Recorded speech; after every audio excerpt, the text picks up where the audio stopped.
सोमजिबोनाय जेंना दिनै बेखौ 2-3 बोसोराव हाया नाथाय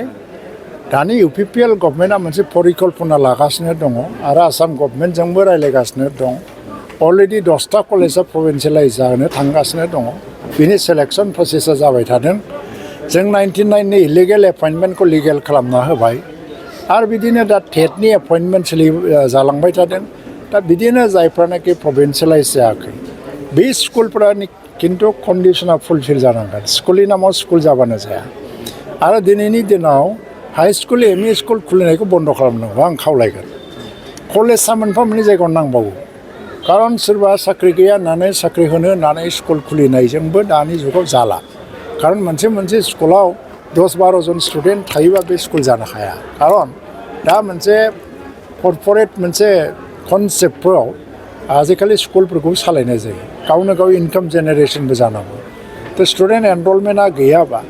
वेलफेयार कनसेप्टजों स्कुलफोरखौ गभर्नमेन्टआल' फान्डिं खालामनानै सालायबाय थानो हाया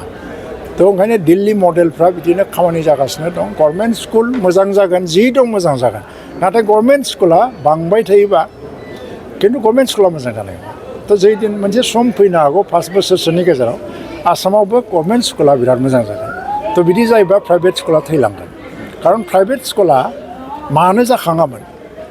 मानो प्राइभेट स्कुल खुलिया मानसिफ्रालाय थ' खुलिनायनि खारनाव गभर्नमेन्ट स्कुलनि एडुकेसननि जे रिजाल्टफ्रा मोजां जायाखै आरो स्कुलफ्रा थैलांनो हमदोंमोन दा बे स्कुलफ्रा जुदि मोजां जाबायब्ला प्राइभेट स्कुलफ्रा थैलांगोन थ' इभेन जों दा गभर्नमेन्ट स्कुलाव इंलिसखौ जोबोद गुरुत्व होगासिनो दङ थ' ओंखायनो एडुकेसना बेयो मोनसे प्राइमारि इस्यु आरो प्रिन्सिपाल इस्यु बेखौ इगनर खालामनानै मोनसे गभर्नमेन्टआ थांनो हाया